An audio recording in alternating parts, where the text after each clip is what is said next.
You may have this conversation with your mind several times before it acknowledges that you are in charge and that you really mean what you say. Imagine that your thoughts are like drops of water. One thought or one drop of water does not mean very much. As you continue to repeat the same thoughts over and over, you first notice a stain on the carpet, then there's a little puddle, then a pond, and as these thoughts continue, they can become a lake and finally an ocean. What kind of ocean are you creating? One that is polluted and toxic and unfit to swim in? Or one that is crystal clear and blue and invites you to enjoy its refreshing waters? All of us have these bags of manure that we carry around with us, called our past. And the people who have done things to us and the events and the circumstances, all of this stuff that we use and we bond to. And we bond ourselves to these wounds of our past and we identify ourselves on the basis of these wounds. And every once in a while we set it down and we reach in there and we smear it all over ourselves. And then we wonder, why does my life smell so bad? I don't understand this. Whatever you pay attention to will naturally grow, at least for you. Every human being that you meet, there's a good side to them, there is a nasty side. If you pay attention to the nasty side, your mind will be preoccupied with the nastiness. Somebody else's nastiness will become yours. And because of that, you will receive more and more of that from all around. If you pay attention to the best, even though in some people it may be a minuscule, if you pay attention to the best, it will grow. At least in your mind, in your experience it will grow. There is a good chance it will grow in them also. You're never going to get enough. You already are everything. You're everything that you need. Think of it for just a moment. Everything that you need to have total bliss, perfection of your life, you already are. You already have it. You came into this world with nothing. That's how you're going out. And the time that you have here, what you have is your uniqueness, your special. And you don't need anything else. Now think on this.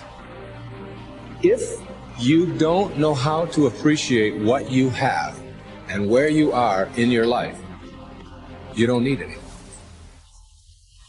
Because if you do get something else, you won't know how to appreciate that either.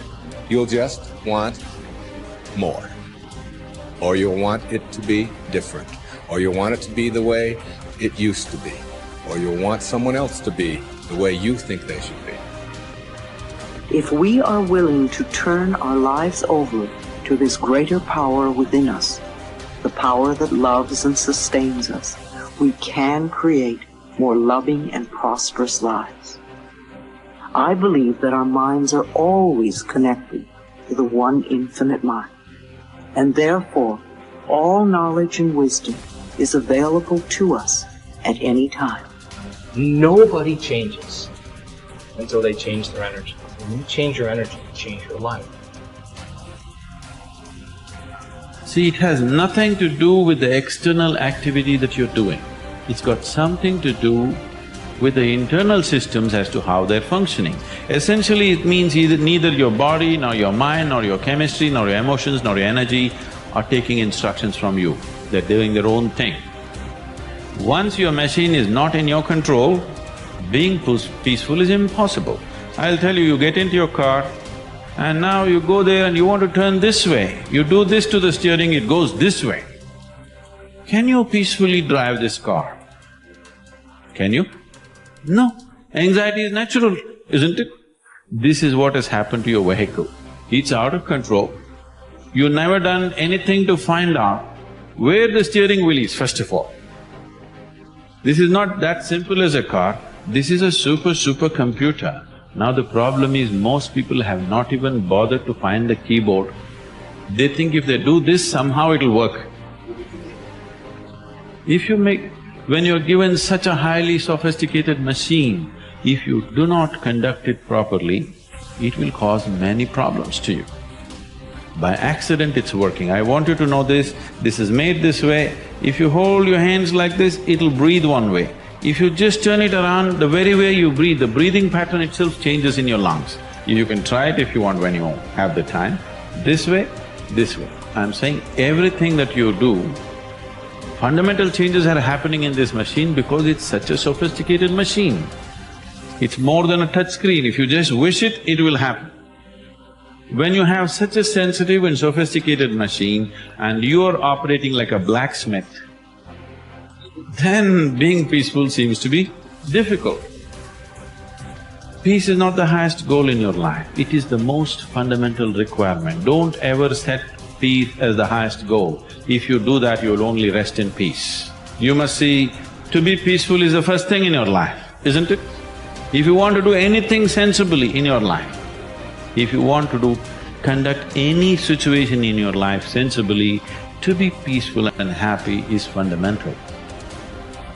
All improvement in your life begins with an improvement in your mental pictures. We know that because of the law of correspondence, that your outer world tends to be a mirror of your inner world. This means that what you see on your outside, what you see in your relationships, your health, your work, your customers, and so on, tends to be a result of the pictures you have inside. We also know that your self-image controls your performance. It is the way you see yourself and think about yourself inside determines how you act on a day-to-day basis. If you see yourself and think about yourself as an extraordinary person, if you see yourself as a success, if you see yourself as happy, positive, confident, in control, if you see yourself as a loving parent or spouse, you will act that way toward others.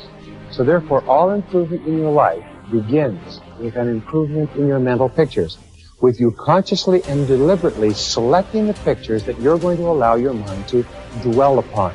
And that word dwell is terribly important. When you dwell upon a picture, your subconscious mind, just as with affirmations, accepts the picture as a command and goes to work to bring that picture into your reality. It's the most phenomenal thing. Your subconscious mind controls your reticular activating system or your reticular cortex as well. The reticular activating system is very interesting. It's a small part of your brain. It's like a switchboard in your brain that controls all incoming impulses. Let me give you an example. If you begin to tell your brain that you intend to be a great success in your field, that you are going to move to the top, that you're going to be one of the most esteemed people in what you do, if you're going to make a lot of money, whatever it happens to be, this is accepted as a command. The reticular cortex switches on all these switches, and from then on you begin to see all kinds of possibilities that help you move toward achieving that goal. Why is it that successful people move so rapidly toward achieving their goals? It's very simple. It's because they're thinking all the time, and as a result of thinking about what they want, they see all kinds of opportunities around them to achieve it. The average person doesn't even see, because the average person is so worried about how little money they have, how much their bills are, all the problems are, and the more they think about those things, the more they get them. Men and women with clear values, who are living their lives consistent with their highest aspirations, are those who have a deep sense of self-confidence and well-being. We also said that the most important value you can have is the value of integrity. Integrity is the value that guarantees all the others. Having integrity means that you will not compromise on what you believe to be right in any area. Integrity is absolutely essential if you want to capitalize on your strength.